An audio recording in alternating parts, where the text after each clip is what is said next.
بسم الله الرحمن الرحيم.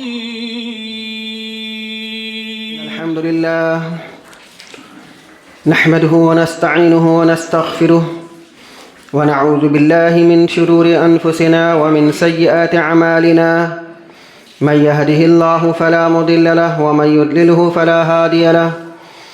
وأشهد أن لا إله إلا الله وحده لا شريك له وأشهد أن محمدا عبده ورسوله.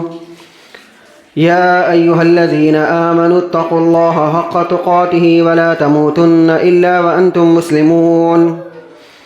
يا أيها الناس اتقوا ربكم الذي خلقكم من نفس واحدة وخلق منها زوجها وبث منهما رجالا كثيرا ونساء. واتقوا الله الذي تساءلون به والأرحام إن الله كان عليكم رقيبا. يا أيها الذين آمنوا اتقوا الله وقولوا قولا سديدا يصلح لكم أعمالكم ويغفر لكم ذنوبكم ومن يطع الله ورسوله فقد فاز فوزا عظيما. أما بعد فإن خير الحديث كتاب الله وخير الهدي هدي محمد صلى الله عليه وسلم وشر الأمور محدثاتها وكل محدثة بدعة وكل بدعة ضلالة وكل ضلالة في النار. أعوذ بالله السميع العليم من الشيطان الرجيم من همزه ونفخه ونفثه. بسم الله الرحمن الرحيم. أفمن شرح الله صدره للإسلام فهو على نور من ربه فويل للقاسية قلوبهم من ذكر الله أولئك في ضلال مبين. رب اشرح لي صدري ويسر لي أمري واحلل عقدة من لساني يفقه قولي. سبحانك لا علم لنا إلا ما علمتنا إنك أنت العليم الحكيم. وتب علينا إنك أنت التواب الرحيم. تمام قسم کی تعریف، کبریائی، حمد و ثنا اس اللہ وحدہ لا شریک کے لیے لائق و زیبا ہے جس نے اس ساری کائنات کی تخلیق فرمائی، ہماری ضرورتوں کے واسطے ہر ایک چیز کو مہیا فرمایا، ہماری رشد و ہدایت کے لیے انبیاء اور رسولوں کا سلسلہ جاری فرمایا اور ہمیں مسلمان بنایا۔ درود اور سلام نازل ہو تمام انبیاء کرام علیہم الصلاۃ والتسلیم پر، خصوصاً امام کائنات، امام الانبیاء، افضل البشر، خاتم النبیین، شفیع المذنبین، رحمۃ للعالمین محمد صلی اللہ علیہ وسلم پر۔ اللہم صلی علی محمد وعلی آل محمد کما صلیت علی ابراہیم وعلی آل ابراہیم انک حمید مجید۔ اللہم بارک علی محمد وعلی آل محمد کما بارکت علی ابراہیم وعلی آل ابراہیم انک حمید مجید۔ معزز حاضرین جمعہ، عزیز بچوں، خطبہ مسنونہ کے بعد سورہ زمر سورہ نمبر 39 آیت نمبر 22 کی تلاوت آپ کے سامنے کی گئی ہے۔ انشاءاللہ اسی آیت کریمہ کی روشنی میں چند باتیں آپ کے سامنے رکھنی ہیں۔ اللہ رب العزت سے دعا ہے کہ اللہ تعالی ہمیں حق کہنے، حق سننے، حق سمجھنے اور حق باتوں پر عمل کرنے کی توفیق عنایت فرمائے، آمین۔ آیت کریمہ کا ترجمہ سن لیجئے۔ اللہ رب العزت نے سورہ زمر سورہ نمبر 39 آیت نمبر 22 میں ارشاد فرمایا، افمن شرح اللہ صدرہ للاسلام فہو علی نور من ربی۔ کیا وہ آدمی جس کے سینے کو اللہ رب العالمین نے کھول دیا ہے اسلام کے لیے، فہو علی نور من ربی، تو وہ اپنے رب کی طرف سے نور پر ہے، روشنی پر ہے۔ فویل للقاسیۃ قلوبہم من ذکر اللہ، اور ہلاکت اور تباہی ہے ایسے شخص کے لیے کہ جس کے دل سخت ہو گئے ہیں اللہ کے ذکر سے۔ اولئک فی ضلال مبین، یہی لوگ صریح گمراہی میں ہیں، کھلی گمراہی میں ہیں۔ آیت کریمہ کے اندر میں اللہ رب العزت نے دو لوگوں کے بارے میں بتلایا ہے اور دو لوگوں کا موازنہ کیا ہے، اور سوال کیا ہے کہ جس کے سینے کو اللہ سبحانہ و تعالیٰ نے اسلام کے لیے کھول دیا ہے، تو ایسا آدمی گویا کہ اپنے رب کی طرف سے ہدایت پر ہے۔ اس سے یہ پتہ چلا کہ ہدایت دینا اللہ رب العالمین کا کام ہے۔ اللہ جس کو ہدایت دے وہ ہدایت پر ہے، اور اللہ جس کو گمراہ کر دے وہ گمراہی پر ہے۔ تو ضلالت اور گمراہی اور اسی طریقے سے ہدایت کا مالک اللہ سبحانہ و تعالی ہے۔ مسلمانوں کو چاہیے کہ وہ جب بھی اللہ سبحانہ و تعالی سے دعا کرے وہ اسی بات کی دعا کرے کہ اللہ تعالیٰ اسے ہدایت پر قائم رکھے یہاں تک کہ اس کی وفات ہو جائے۔ وفات تک ہدایت پر قائم رہنے کی اللہ تعالیٰ سے دعا کرے، اس لیے کہ بہت سارے لوگ ایسے بھی ہیں کہ زندگی بھر ہدایت پر تو رہتے ہیں، لیکن آخری وقت میں ان کی تقدیر کا فیصلہ ہو جاتا ہے اور وہ گمراہی کا راستہ اختیار کرتے ہوئے جہنم کے اندر میں چلے جاتے ہیں۔ تو کب کس وقت اللہ سبحانہ و تعالیٰ کس کے دل کو پلٹ دے، کون گمراہی پر آ جائے کون ہدایت پر آ جائے، اللہ بہتر جانتا ہے۔ تو اس آیت کریمہ میں اللہ سبحانہ و تعالیٰ نے ایسے شخص کے بارے میں ارشاد فرمایا کہ جس کے دل کو اللہ سبحانہ و تعالیٰ نے اسلام کے لیے کھول دیا، تو وہ آدمی گویا کہ اپنے رب کی طرف سے ہدایت پر ہے، نور پر ہے، روشنی پر ہے۔ لیکن وہ آدمی جس کا دل اللہ سبحانہ و تعالیٰ کے ذکر سے غافل ہے اور اس کا دل حق کو قبول کرنے کو تیار نہیں ہے، یا اس کو جتنی بھی نصیحت کی جائے، جتنی بھی تاکید کی جائے، جتنی بھی اچھی باتیں بتلائی جائے، اچھی باتیں اس کے دل پر اثر نہیں کرتی ہے۔ تو ظاہر سی بات ہے جب اچھی باتیں، قرآن اور حدیث کی باتیں، نیک باتیں اس کے دل کو اثر نہیں کر رہی ہیں، تو گویا کہ اللہ سبحانہ و تعالیٰ نے اس کے دل کو سخت کر دیا، اور یہی وہ آدمی جو گمراہی پر ہے۔ اسی معنی کا ایک آیت کریمہ اور بھی ہے سورہ انعام کے اندر میں، آیت نمبر 125 میں اللہ سبحانہ و تعالیٰ نے ارشاد فرمایا، فَمَن يُرِدِ اللَّهُ أَن يَهْدِيَهُ يَشْرَحْ صَدْرَهُ لِلْإِسْلَامِ، کہ اللہ جس کے لیے چاہتا ہے، جس کو ہدایت دینا چاہتا ہے، اللہ اس کے سینے کو کھول دیتا ہے۔ جب اللہ تعالیٰ اس کے سینے کو کھول دیتا ہے تو اس کے سامنے اچھے اچھے اعمال آسان بن جاتے ہیں، اس کو لذت ملتی ہے، اس کو سکون ملتی ہے اچھے اعمال اور نیک اعمال کرنے سے۔ تو اللہ نے فرمایا کہ فَمَن يُرِدِ اللَّهُ أَن يَهْدِيَهُ يَشْرَحْ صَدْرَهُ لِلْإِسْلَامِ، کہ جس کے ساتھ اللہ سبحانہ و تعالیٰ بھلائی کا ارادہ کرتا ہے، یا اللہ جس کو ہدایت دینا چاہتا ہے اس کے سینے کو کھول دیتا ہے۔ وَمَن يُرِدْ أَن يُضِلَّهُ يَجْعَلْ صَدْرَهُ ضَيِّقًا، اور جس کو اللہ گمراہی کے راستے پر ڈالنا چاہتا ہے یا گمراہ کرنا چاہتا ہے، اس کے سینے کو تنگ کر دیتا ہے۔ اب اس کو قرآن اور حدیث کی باتیں بتلائی جائیں، نیک اور اچھی باتیں بتلائی جائیں، کتنی بھی پیاری باتیں بتلائی جائیں، تو اس کے دل کو اثر نہیں کرتی۔ کیوں؟ اس وجہ سے کہ اللہ نے اس کے دل کو تنگ بنا دیا ہے، اللہ نے اس کے دل کو تنگ کر دیا ہے۔ تو اگر آپ اچھے اچھے اعمال کر رہے ہیں، نیک اعمال کر رہے ہیں، تو آپ کو اس بات سے خوش ہونا چاہیے کہ اللہ تعالیٰ نے آپ کو اچھے اعمال کے لیے چن لیا ہے اور اللہ نے آپ کے سینے کو کھول دیا ہے۔ لیکن اگر آپ اچھے عمل نہیں کر رہے ہیں، باوجود اس کے کہ آپ کو بہت ساری اچھی باتیں بتلائی جا رہی ہیں، قرآن اور حدیث کی روشنی میں آپ کو نصیحتیں کی جا رہی ہیں، لیکن پھر بھی آپ کا دل نرم نہیں پڑتا ہے، آپ مسجد کی طرف مائل نہیں ہوتے ہیں، آپ قرآن اور حدیث کی طرف مائل نہیں ہوتے ہیں، آپ کو اچھے اعمال کرنے میں دل نہیں لگتا ہے، تو گویا کہ سمجھ لیجئے کہ اللہ نے آپ کے دل کو تنگ کر دیا، اللہ نے آپ کے دل کو تنگ کر دیا۔ اب اس کی مثال یوں سمجھ لیجئے، ایک آدمی فجر کی نماز نہیں پڑھتا، جو آدمی فجر کی نماز نہیں پڑھتا وہ اللہ کی حفاظت میں نہیں ہے، جامع ترمذی اور صحیح مسلم وغیرہ کی روایت میں۔ جو آدمی فجر کی نماز نہیں پڑھتا تو گویا کہ وہ اللہ کی پناہ میں نہیں ہے، اللہ کی حفاظت سے باہر ہے. اور صحیح بخاری وغیرہ کی روایت میں آتا ہے کہ شیطان اس کے گدی پر 3 گرہیں لگا دیتا ہے اور ہر ایک گرہوں پر پھونک دیتا ہے.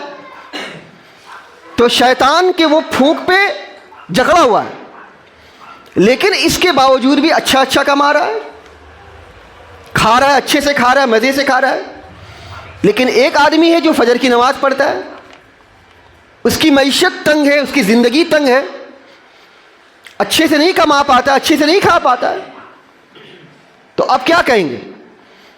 جو آدمی فجر کی نماز نہیں پڑھتا ہے لیکن وہ اچھے سے کھا رہا ہے, اچھے سے کما رہا ہے, اس کو ذرہ برابر بھی اس بات کا افسوس نہیں ہے کہ ہائے اس نے فجر کی نماز نہیں پڑھی, اس نے رب کے آگے سر نہیں جھکایا.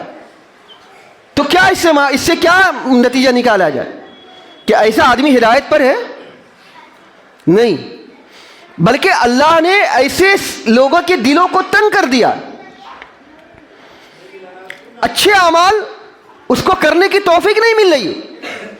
اس سے بڑی بدبختی ہو کیا سکتی ہے کہ جو آدمی فجر کی نماز نہ پڑھے اور رب کے آگے سر نہ جھکائے, اپنی مقدر کے مطابق, اپنی تقدیر کے مطابق اچھا کما لے, اچھا کھا لے, لیکن اللہ رب العالمین نے اس کو نماز سے غافل کر دیا, دور کر دیا. اس سے بڑی شقاوت اور اس سے بڑی بدبختی کی علامت اور کیا ہو سکتی ہے؟ اللہ جس کے ساتھ میں بھلائی کا ارادہ کرتا ہے اس کے سینے کو اللہ کھول دیتا ہے, اس کے عمل کو اللہ سبحانہ و تعالی اچھا بنا دیتا ہے, اس کو عمل کرنے میں لذت ملتی ہے, سرور ملتی ہے. لیکن جو آدمی اچھے عمل نہیں کرتا, نمازوں سے اس کی کوئی دلچسپی نہیں ہے, اچھے اعمال قرآن اور حدیث سے کوئی دلچسپی نہیں ہے, لیکن اپنی تقدیر کے مطابق اچھا کما رہا ہے, اچھا کھا رہا ہے, تو گویا کہ اللہ سبحانہ و تعالیٰ نے اس کے سینے کو تنگ کر دیا. اب اس کو اچھی باتیں بتلائی جائے, نصیحت کی باتیں بتلائی جائے, قرآن اور حدیث کو کھول کر کے دکھایا جائے, لیکن وہی معاملہ ہے. مسجد سے باہر نکلا, تھوڑے سے حق کو قبول کیا, اس کے بعد اپنی زندگی میں مست ہو گئے. کہاں قرآن, کہاں حدیث, کہاں اچھی باتیں, کہاں اللہ رب العالمین کی باتیں, سب دھری کی دھری رہ جاتی ہے. تو اللہ نے اس کے دل کو سخت کر دیا ہے, تنگ کر دیا اللہ نے. حق بات, سچی بات اور بہترین بات اس کے سینے پہ, اس کے دل کو اثر نہیں لے رہی ہے. ایک اور روایت سنیے. رسول اکرم صلی اللہ علیہ وسلم نے ارشاد فرمایا, اذا اراد اللہ بعبد خیرا اسلہ. اللہ کے نبی صلی اللہ علیہ وسلم نے ارشاد فرمایا کہ جب اللہ تعالیٰ کسی بھی بندے کے ساتھ میں خیر کا ارادہ کرتا ہے, اللہ چاہتا ہے کہ میرا یہ بندہ خیر پر ہو, بھلائی پر ہو, ہدایت پر ہو, اسلہ, تو اللہ تعالیٰ لوگوں کے لیے نیک شہرت بنا دیتا ہے, اس کو لوگوں کے لیے نیک شہرت بنا دیتا ہے, اچھی شہرت بنا دیتا ہے. تو صحابہ کرام رضی اللہ تعالیٰ عنہ نے پوچھا, اللہ کے رسول صلی اللہ علیہ وسلم یہ بتائیے کہ وما اسلہ, یہ نیک شہرت کا کیا مطلب ہے؟ اللہ کے نبی صلی اللہ علیہ وسلم نے ارشاد فرمایا, یفتح لہ عملا صالحا بین یدی موتہ. موت سے پہلے اللہ سبحانہ و تعالیٰ اس کو اچھے اعمال کی توفیق دیتا ہے, اچھے عمل کے دروازے کھول دیتا ہے. حتی یرضی عنہ من حولہ, یہاں تک کہ جو اس کے آس پاس کے لوگ ہیں ان کو اس بات کی خبر ہو جاتی ہے. اب اس حدیث سے معاملہ کلیئر ہو گیا کہ جس کے ساتھ میں اللہ بھلائی کا ارادہ کرتا ہے, جس کو اللہ چاہتا ہے کہ یہ ہدایت پر ہو, اللہ اس کو نیک عمل کرنے کی توفیق دیتا ہے. اس کا مطلب کیا ہے؟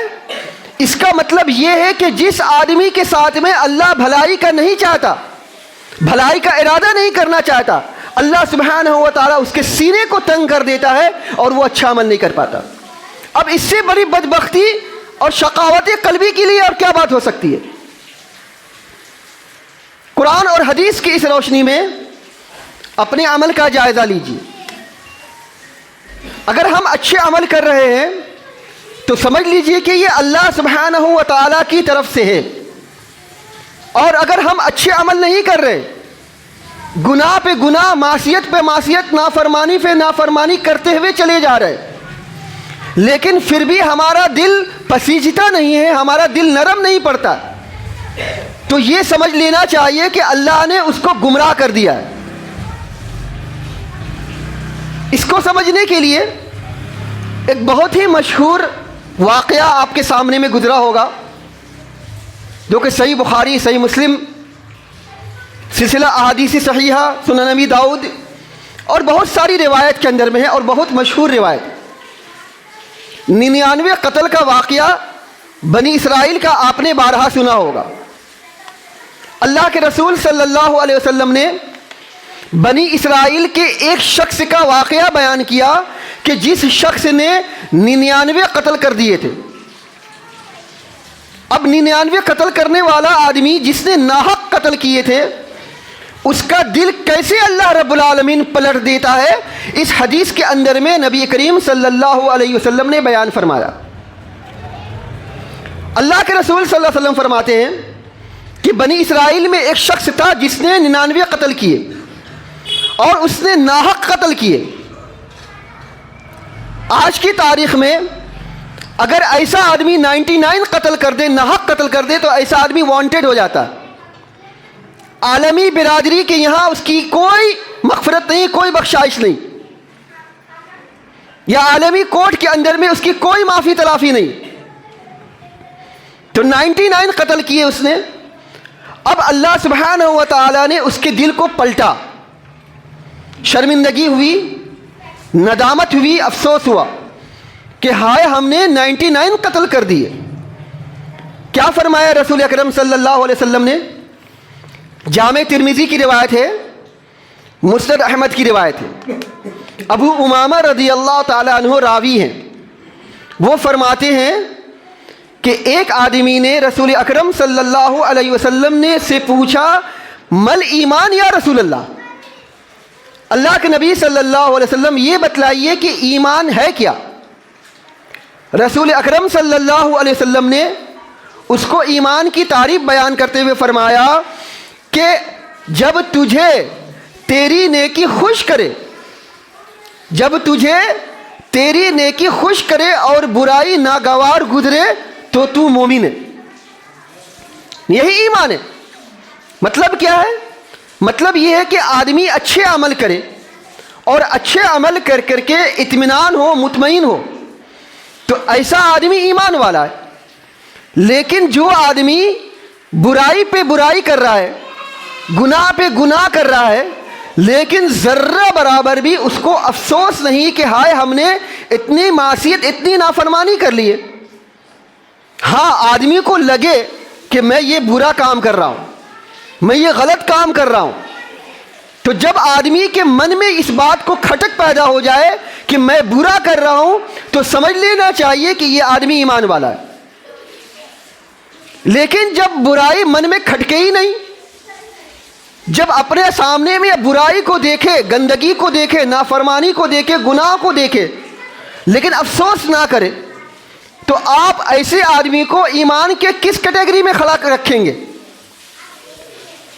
کس کیٹیگری میں رکھیں گے؟ دنیا کی کوئی بھی چیز اس سے گم ہو جائے، لاکھوں روپیہ نقصان ہو جائے، لاس ہو جائے، یا اس کی تجارت، اس کی بزنس گھاٹے میں چل رہی ہو، یا اس کی کوئی چیز گم ہو جائے، کھو جائے، تو ہاتھ پہ، سر پہ ہاتھ دھر کر کے بیٹھ جاتا، افسوس کرتا ہے کہ ہم نے اس قیمتی چیز کو کھو دیا۔ جس چیز کی وجہ سے ہم آگے بڑھ سکتے تھے، جس چیز کی بنیاد پر ہم کچھ کما سکتے تھے، وہ ہم سے کھو گیا۔ آدمی افسوس کرنے لگتا ہے، اور آئندہ افسوس، آئندہ وہ چیز اس سے گم نہ ہو، آئندہ لوس نہ ہو، نقصان نہ ہو، اس کا ڈر کرتے ہوئے پھونک پھونک کر قدم رکھتا ہے۔ لیکن ایسا آدمی جس کی فجر کی نماز چھوٹ رہی ہو، اس فجر کی نماز جس کی 2 رکعت سنتوں کے سلسلے میں رسول اکرم صلی اللہ علیہ وسلم نے ارشاد فرمایا کہ دنیا اور دنیا کے اندر میں جو جتنی بھی چیزیں ہیں، ان ساری چیزوں سے بہتر ہے 2 رکعت سنت فجر کی۔ اور رسول اکرم صلی اللہ علیہ وسلم نے ارشاد فرمایا کہ مجھے دنیا کے اندر میں جتنی بھی چیزیں ہیں ان ساری چیزوں سے پیاری 2 رکعت سنت ہیں فجر کی. ان 2 رکعت سنتوں کو ادا کرنے کے لیے رسول اکرم صلی اللہ علیہ وسلم نے کوئی بہت لمبی صورت نہیں بتلائی، بلکہ صورتوں کو خاص کر دیا. پہلی میں سورہ کافرون اور دوسری میں سورہ اخلاص. اور ان 2 رکعتوں سنتوں کو پڑھنے کے لیے کوئی لمبا ٹائم نہیں دیا گیا، آپ کو کوئی جدوجہد کرنے کا حکم نہیں دیا گیا، بلکہ مائی عائشہ رضی اللہ تعالی عنہا فرماتی ہیں رسول اکرم صلی اللہ علیہ وسلم فجر کی 2 رکعت سنت اتنی جلدی پڑھا کرتے تھے کہ کبھی کبھی ہم کو لگتا تھا کہ آیا آپ نے سورہ فاتحہ پڑھی بھی کہ نہیں پڑھی. اتنی مختصر اور اتنی ہلکی 2 رکعت سنتوں کے سلسلے میں رسول اکرم صلی اللہ علیہ وسلم نے ارشاد فرمایا کہ دنیا اور دنیا کے اندر میں جتنی بھی چیزیں ہیں ان ساری چیزوں سے بہتر ہے اور افضل ہے. ہماری روزانہ 2 رکعت سنت چھوٹ جاتی ہے، لیکن ذرہ برابر بھی ہم کو افسوس نہیں ہوتا. ہماری پیشانی پہ پریشانی کے آثار نمودار نہیں ہوتے. تو اب آپ سمجھ لیجئے قرآن اور اس حدیث کی روشنی میں کہ ہماری یہ جو برائی ہم سے ہو رہی ہے، یہ جو معصیت اور نافرمانی جو ہم سے ہو رہی ہے، یہ ہم کو اچھا نہیں لگ رہا ہے، اس کو ہم برا نہیں سمجھ رہے اس کو، تو ہم ایمان کے کس درجے پہ کھڑے ہیں؟ افسوس کی بات ہے اس کی. تو ہمیں اندازہ لگانا چاہیے. اب اسی کا معاملہ دیکھ لیجیے، جمعہ کے معاملہ دیکھ لیجیے. جمعہ کو امام صاحب ممبر پہ چڑھ گئے. ساری سب کو بات پتہ ہے کہ جو آدمی پہلے آتا ہے اس کو یہ ثواب ملتا ہے. اذان ہوتی ہے، فرشتوں کے رجسٹر بند ہو جاتے. اب آنے والے آدمی کا کوئی ثواب نہیں لکھا جاتا، اس کے کھاتے میں اس کے رجسٹر میں کوئی کچھ نہیں لکھا جاتا. اب وہ آدمی آتا ہے، اس کا نام تو ہے ہی نہیں، تو فائدہ کیا؟ جمعہ ایک خاص دن ہے، ایک اسپیشل دن ہے. اس اسپیشل دن کو اسپیشل بنانے کے لیے اللہ رب العزت نے باقاعدہ فرشتے متعین کیے اور ان کو ڈیوٹی پر لگایا کہ آپ مسجد کے دروازے پر کھڑے ہو جاؤ، جو آدمی آتا رہے اس کا نام لکھتا رہو.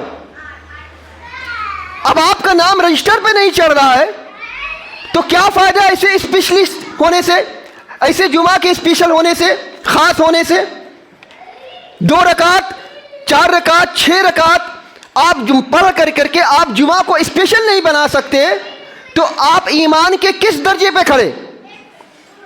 جب آپ کو یہ ناگوار گزر ہی نہیں رہی ہے کہ ہائے ہم نے ہمارا نام فرشتوں کے رجسٹر میں چڑھا ہی نہیں، ہم بعد میں آ رہے ہیں.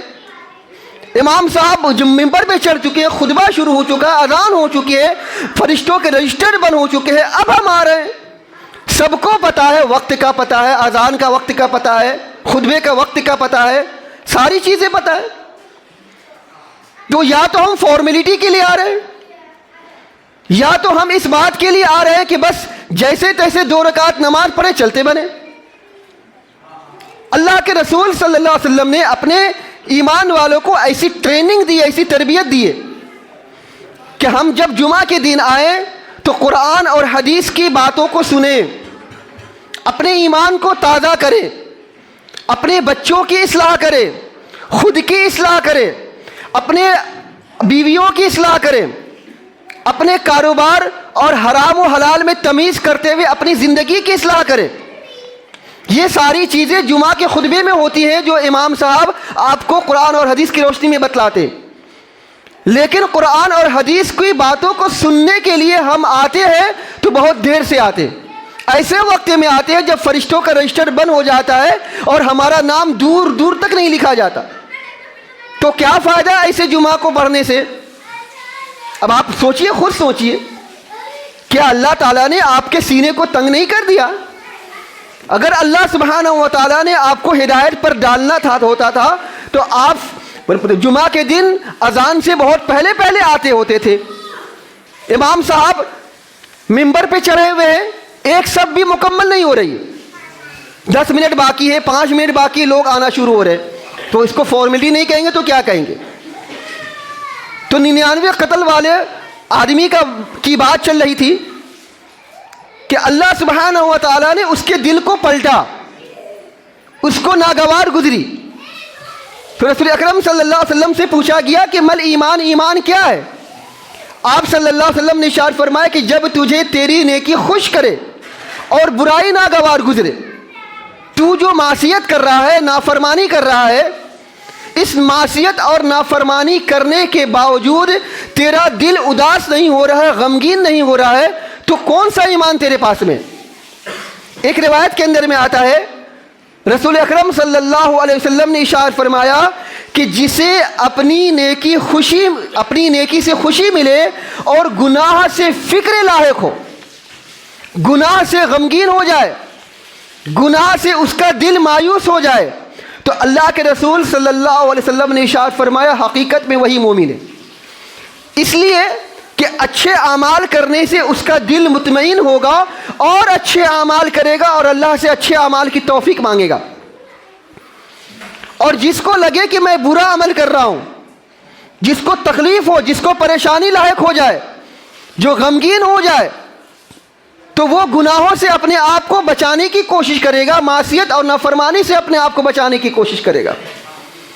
باوجود اس کے کہ ساری باتیں آپ کو کھول کھول کر بیان کی جا چکی ہیں، لیکن آپ کی برائی، آپ کی معصیت، آپ کی نافرمانی آپ کو رنجیدہ نہیں کر رہی ہیں، غمگین نہیں کر رہی ہیں، آپ کو فکر میں نہیں ڈال رہی. تو کیسا اور کون سا ایمان آپ کے پاس میں؟ تو اس 99 قتل والے آدمی کا واقعہ بیان کیا رسول اکرم صلی اللہ علیہ وسلم نے کہ اللہ سبحانہ و تعالیٰ نے اس کے دل کو پلٹا. اب اس کو اپنی برائی جو اس نے کی تھی 99 قتل کے معاملے میں، اس کو خراب لگنے لگا. اس نے توبہ کی سوچی اور ایک آدمی سے مسئلہ دریافت کیا کہ سب سے اچھا عالم یا سب سے اچھا جانکار کون ہو سکتا ہے. تو اسے ایک آدمی کا پتہ بتلایا گیا جو آدمی راہب تھا، یعنی عبادت گزار. بڑی امید کے ساتھ میں وہ 99 قتل کرنے والا آدمی اس راہب کے پاس پہنچا اور اس نے سارے واقعے کو بیان کیا اور اس سے یہ پوچھا کہ میں نے 99 قتل کیے ہیں، کیا اللہ سبحانہ و تعالی میرے گناہوں کو بخش دے گا؟ میں نے توبہ کیا ہے، کیا اللہ میری توبہ قبول فرمائے گا؟ راہب نے کہا کہ تو نے 99 قتل کیے ہیں، اللہ تعالیٰ تیرے گناہوں کو کیسے بخشے گا؟ اللہ تجھے کیسے معاف کرے گا؟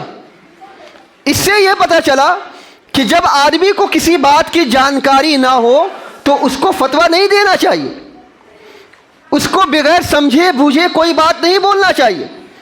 جب تک کہ کسی بات کا علم نہ ہو اس کو اس پر خاموش اختیار کرنی چاہیے، بلکہ اس کو اپنے سے اوپر جو جانکار ہو اس پہ حوالے کر دینا چاہیے.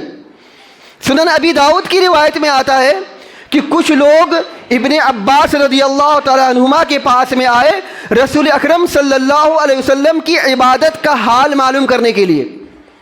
باوجود اس کے کہ ابن عباس رضی اللہ تعالیٰ عنہما کو رسول اکرم صلی اللہ علیہ وسلم کی رات کی عبادت کا حال معلوم تھا، لیکن انہوں نے اماں عائشہ رضی اللہ تعالیٰ عنہ کے پاس میں بھیج دیا کہ آپ ان کے پاس جائیے، کیونکہ اس معاملے میں وہ مجھ سے زیادہ بہتر جانتی ہیں.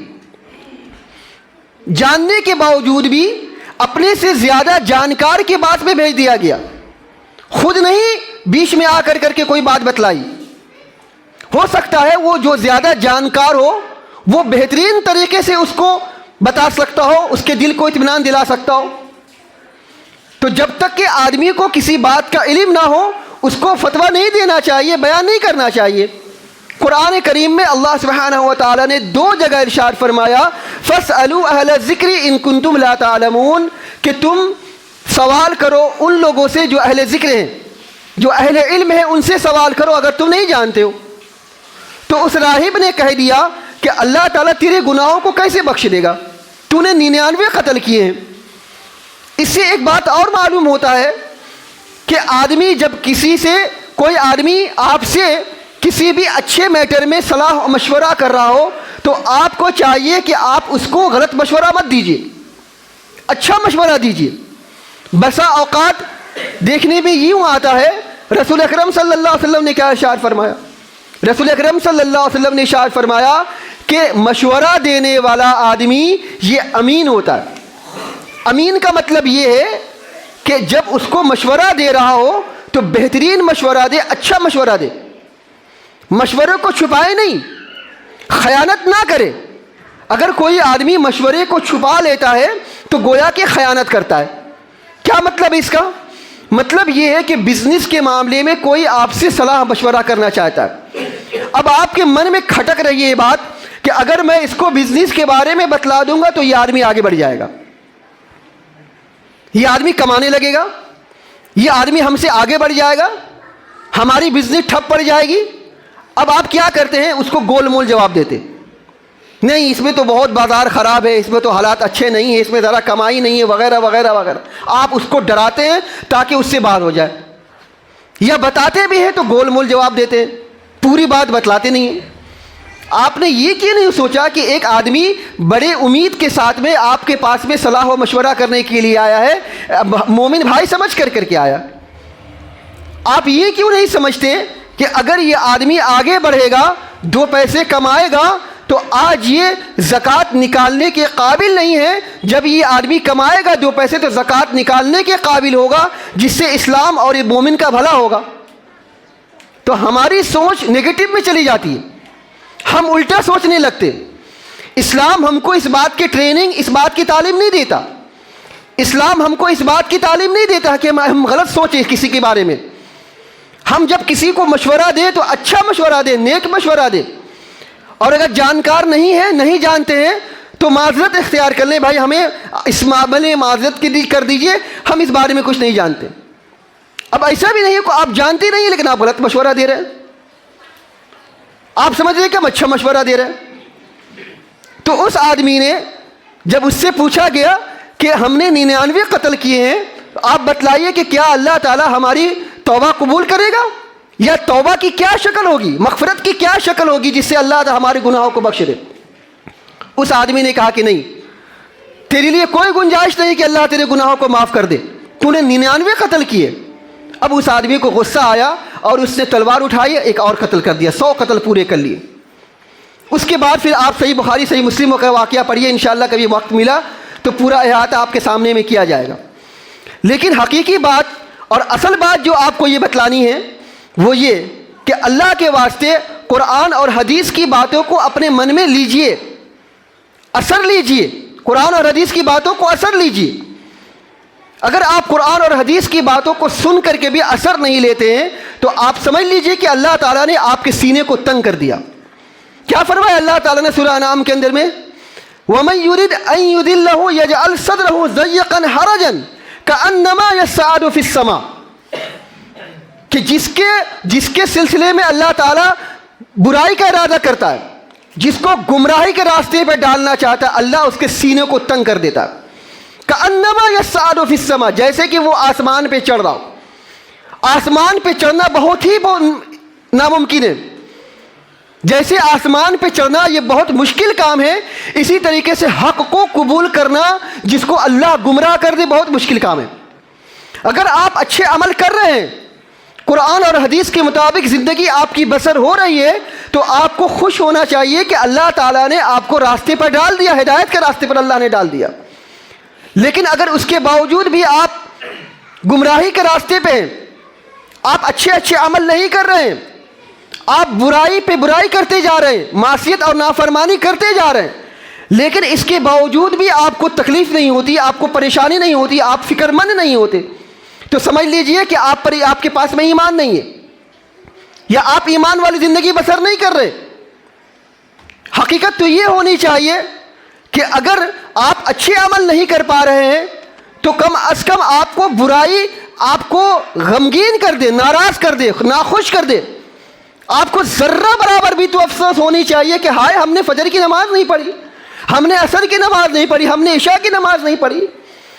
یہ تو افسوس کم از کم ہونا چاہیے۔ یہ اچھے عمل آپ نہیں کر پا رہے، اس کا تو کم از کم افسوس ہونا چاہیے آپ کو۔ افسوس بھی نہیں ہے آپ کو، تو کون سا ایمان آپ کے پاس میں؟ امام صاحب ممبر پہ چڑھ چکے ہیں، اب آپ آ رہے ہیں فرشتوں کا رجسٹر بن ہونے کے بعد، اس کے باوجود بھی آپ کو افسوس نہیں ہو رہا کہ ہائے میرا نام فرشتوں کا رجسٹر بھی نہیں چڑھا۔ اللہ تعالیٰ کے سامنے میں جب یہ رجسٹر کھولا جائے گا تو ہمارا نام نہیں ہوگا، اس کا تو آپ کو افسوس ہونا چاہیے. ابھی کس پر بھی افسوس نہ ہو تو اب آپ کیا کہہ سکتے ہیں؟ یہ کہہ سکتے کہ اللہ نے آپ کے سینے کو تنگ کر دیا، یا اللہ نے آپ کو گمراہی کے راستے پر ڈال دیا ہے.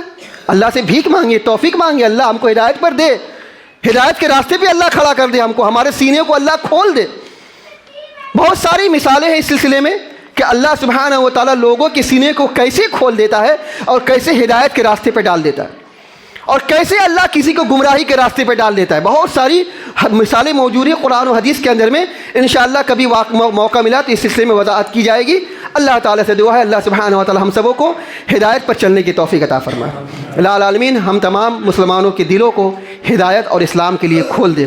الہ العالمین ہم تمام لوگوں کے دلوں کو اسلام اور حق کو قبول کرنے کی توفیق عطا فرما.